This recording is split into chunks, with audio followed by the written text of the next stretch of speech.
अस्सलाम वालेकुम एवरीवन, ज़ुहैब अतीक साद वकार रियल उस्ताद की एक नई एपिसोड के साथ इस वीडियो के अंदर हम लोग DHA वैली के हवाले से बातचीत करेंगे। कुछ नई अपडेट्स हैं, कुछ नई मीटिंग्स हुई हैं इफेक्टिस की मैनेजमेंट के साथ, और उसके अंदर कोई नई अपडेट्स आई हैं जिसको इस वीडियो के अंदर हम लोग चैप्टर्स की शक्ल के अंदर एक्सप्लेन करेंगे। इस वीडियो के अंदर हम ये बताएंगे कि पहले क्या हुआ, अब क्या होने वाला है, करंट सिचुएशन क्या है, इस हालात में इफेक्टिस को क्या करना चाहिए, और एंड के अंदर इंशाल्लाह हम DHA को भी सजेस्ट करेंगे कि इस मुश्किल वक्त के अंदर उनको किस तरीके से करना चाहिए। हमारी तरफ से एक सजेशन होगी, बाकी उन पर डिपेंड करता है वो उसको एक्सेप्ट करते हैं या नहीं। तो जानते हैं थोड़ा सा जनरली साद भाई से। साद भाई पहले थोड़ा सा चैप्टर्स के बारे में ओवरव्यू दे दें ताकि एक बेटर अंडरस्टैंडिंग बन जाए, और फिर आगे जो करंट सिचुएशन है उसके हवाले से आगे अपडेट करते हैं। अस्सलाम वालेकुम। मैं उम्मीद करता हूँ कि आप तमाम लोग खैरियत से हैं। सबसे पहले हम आते हैं 4 चैप्टर्स के ऊपर जिसके ऊपर DHA वैली मुश्तमिल है। The low budget project investment chapter. 2008 में DHA वैली का प्रोजेक्ट आया। लो बजट प्रोजेक्ट था, बहुत दुनिया ने इन्वेस्ट किया और बहुत सारी दुनिया उसकी इफेक्टिव बनी। फिर उसके बाद 2018 में कुछ लोगों ने जमा होकर प्रोटेस्ट किया इसके अगेंस्ट, और उसके बाद शुरू हुआ द मलिक रियाज चैप्टर। मलिक रियाज साहब से मुलाकात हुई लोगों की। मलिक साहब ने कुछ उम्मीदें दी, प्लॉट इतने टाइम में दे मैं सब सही कर दूंगा, थोड़ा इंतजार कर दो, 6 महीने रुक जाओ। कुछ बैलेटिंग वाला सिलसिला हुआ।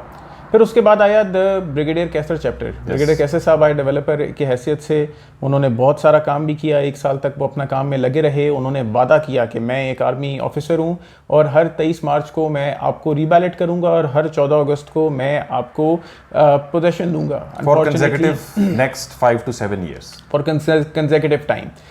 अनफॉर्चुनेटली वो सारा मामला कोविड की नज़र हो गया और ब्रिगेडियर कैसर साहब की नौकरी भी कोविड की नज़र हो गई, तो वो वादा भी कोविड की नज़र हो गया। फिर उसके बाद जिस वीडियो की अब हम बात करने लगे हैं, द जनरल चैप्टर हमारे सामने आया। जनरल चैप्टर क्या है? जनरल चैप्टर क्या वो जनरल ओपिनियन है जो हम आपको दे रहे हैं? क्या वो जनरल पब्लिक है जो कि आप लोग हैं, या वो जनरल हैं जो कि आर्मी ने अपॉइंट किए हैं आपकी बेहतरी के लिए DHA वैली में, ताकि इस मैटर को रिजॉल्व कर दिया जाए। जी।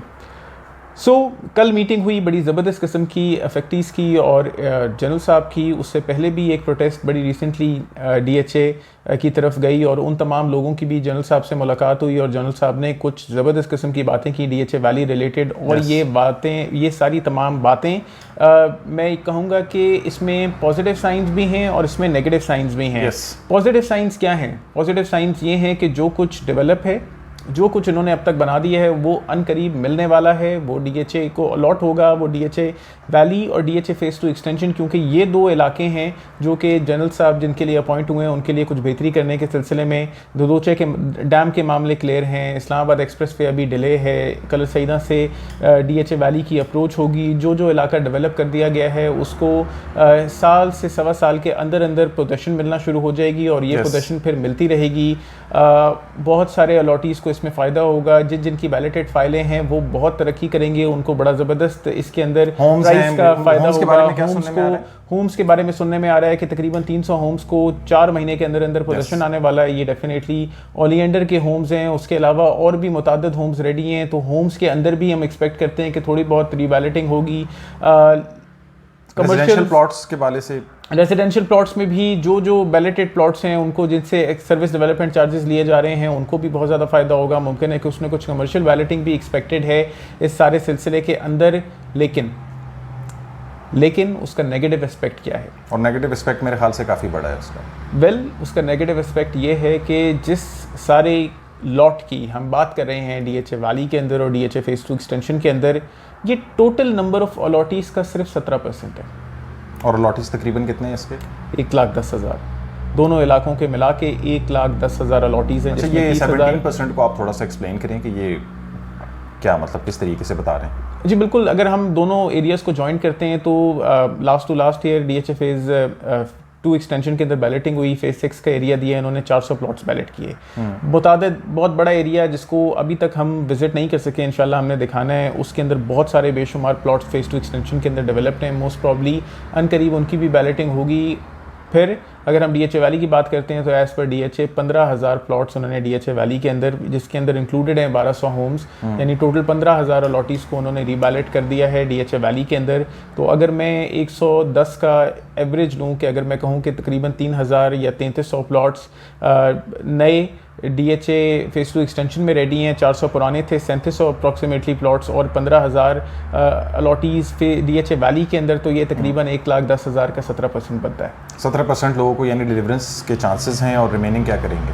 वेल जितने भी रिमेनिंग लोग हैं जिनकी अनबैलेटेड फाइल्स हैं DHA वैली के अंदर भी, फेज़ 2 एक्सटेंशन के अंदर भी, ये मार्केट में ट्रेड होती रहेंगी कम व बेश। डेफिनेटली अगर पोजेशन वाली चीज़ ज़्यादा बढ़ेगी तो नॉन पोजेशन वाली चीज़ या जिसको कभी पोजेशन नहीं मिलता वो भी उस तरीके से मार्केट के अंदर चलती रहेगी जिस तरह बहरिया फेज़ 8 एक्सटेंशन मार्केट के अंदर चलता आ रहा है, या फिर जिस तरह बहरिया टाउन कराची की फ़ाइलें जो कि जिनका पोजेशन की कोई उम्मीद नहीं है वो मार्केट के अंदर चलती आ रही हैं, या मुतादिद इस तरीके की जना गार्डन टाइप की कमज़ोर फाइल जो 10-12 लाख रुपए की मार्केट के अंदर ट्रेड हो जाती है, मिल जाती है, उस तरीके से ये मार्केट के अंदर चलती रहेंगी। नहीं तो ये तो कोई इसके हवाले से खास सोल्यूशन नहीं हुआ, कुछ लोगों को डिलीवरेंस हो जाएगी, बहुत सारे लोग इसके अंदर फंस जाएंगे और ये प्रोटेस्ट और ये मामला तो फिर लंबे अरसे तक चलता रहेगा। इसका सोल्यूशन क्या हो सकता है? देखिए अगर हम FFT के लिए या DHA वैली के अलॉटी के लिए या DHA फेज़ 2 एक्सटेंशन के मतलब अलॉटी जो अलॉटीज हैं उनके लिए आप क्या सजेस्ट करते हैं इस टाइम पीरियड के ऊपर? देखें जी, क्योंकि टाइम तो बहुत ज़्यादा हो गया है, जो प्रोटेस्ट की एफर्ट्स थी या जो अलॉटीज़ की तरफ से जो उन्होंने एफर्ट्स दिखाए, जो रिएक्शन दिखाया, उसको भी काफ़ी सारा टाइम हो गया है, प्रोजेक्ट भी बहुत ज़्यादा डिले है,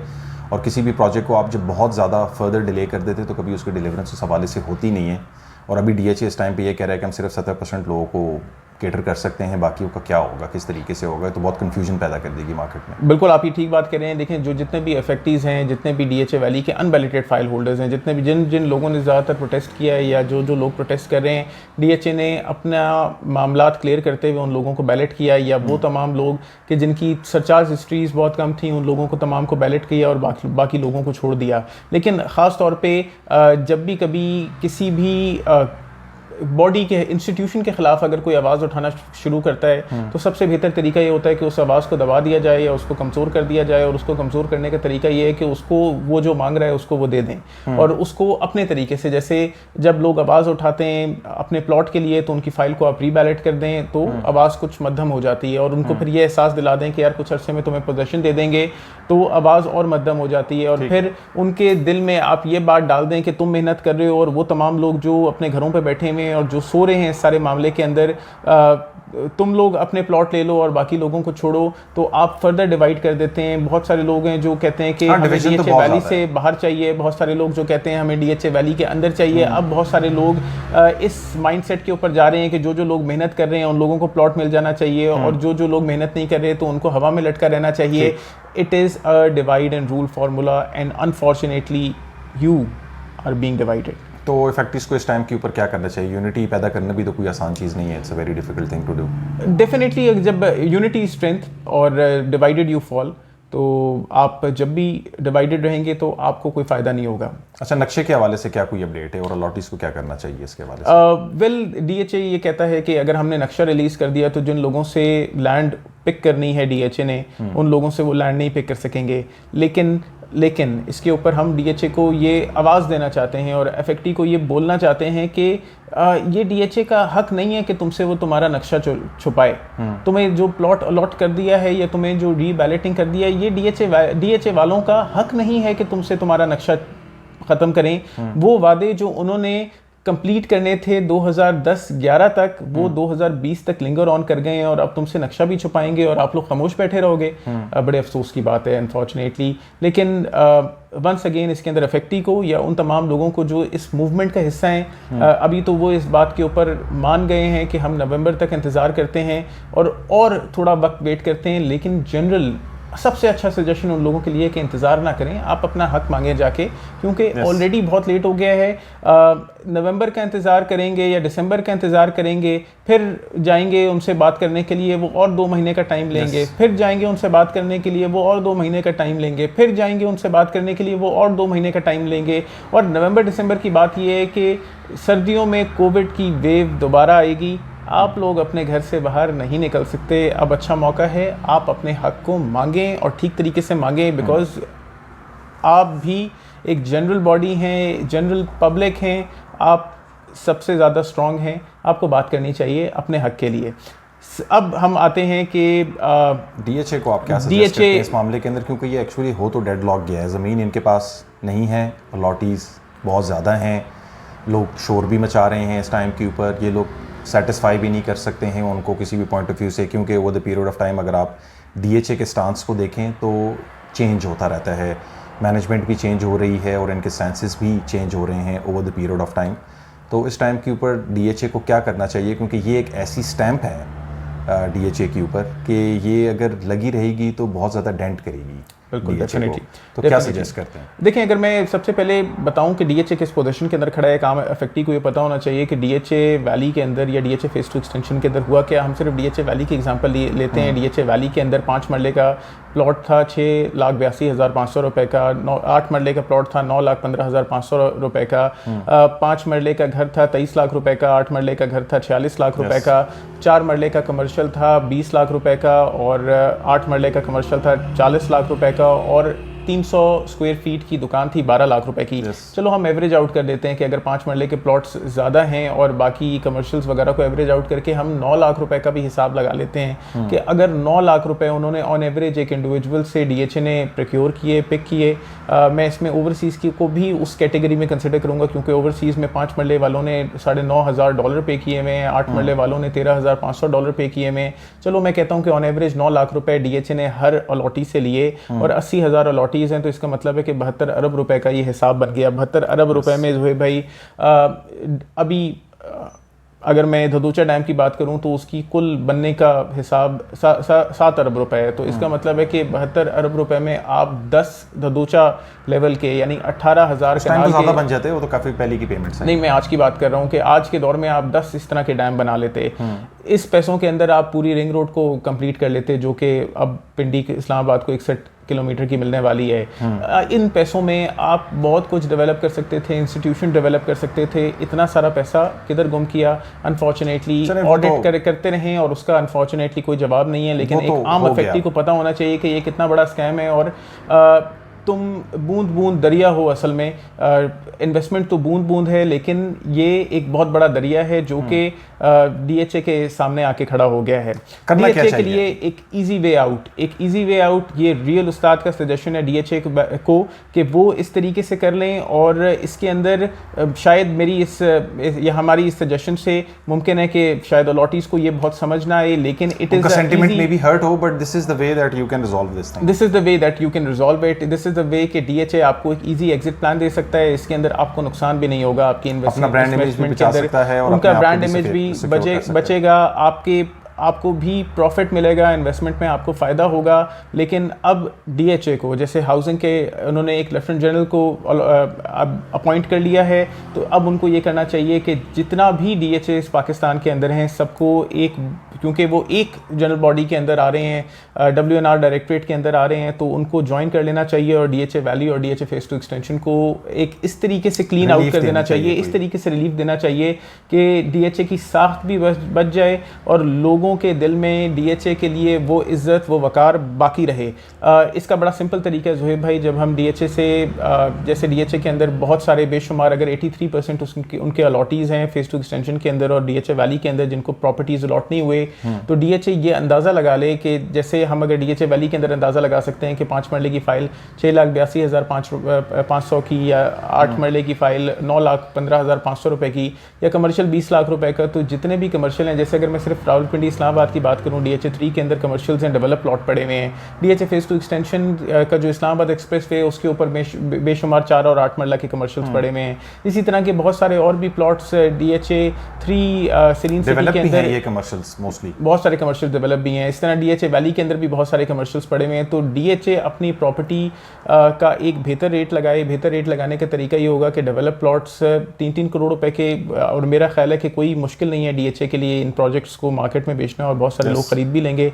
3 करोड़ रुपए के या 4 करोड़ रुपए के मार्केट के अंदर 2 साल की इंस्टॉलमेंट में लॉन्च करें और उसके अंदर merging of DHA valley commercial, जैसे अगर DHA वैली का कमर्शियल 20 लाख रुपए का है तो उसकी 40 लाख रुपए की मर्जिंग वैल्यू रखें, ताकि जो अलॉटी को उसमें फ़ायदा ये होगा कि उसका 20 लाख रुपए का मार्केट ट्रेडिंग, यानी ट्रेडिंग हमेशा यूजली कम कीमत के ऊपर होती है। अगर 40 लाख रुपए की एडजस्टमेंट आ रही हो तो उसको शायद 35 लाख रुपए में उसका कमर्शियल मार्केट में बिक रहा हो, या उसका 38 लाख रुपए में कमर्शियल बिक रहा हो, या ऐसा भी हो सकता है कि कोई भी ऐसा प्रोडक्ट की जो ब्लॉक्ड फाइल्स हैं या कुछ इस तरीके से, लेकिन DHA में ब्लॉक फाइल्स इस तरीके की नहीं है, वो बहरिया टाउन के अंदर हो सकती हैं, या बहरिया टाउन कराची, यानी क्योंकि बहरिया टाउन भी आपका इसके अंदर शेयर होल्डर रहा है, तो बहरिया टाउन कराची के अंदर जो ब्लॉक फाइल्स हैं इस तरीके की, जिस तरह DHA वैली को पहले उसमें मर्ज किया गया, तो उस तरह की मर्जिंग ऑप्शंस, यानी क्रेडिट क्रिएशन कर लें आप उस बैलेंस का जो लोगों ने आपको जमा कराया हुआ है, आप वापस तो नहीं कर सकते, बहुत ही मुश्किल होगा आपके लिए कि आप 72 अरब रुपए आम पब्लिक के अंदर वापस बांट दें,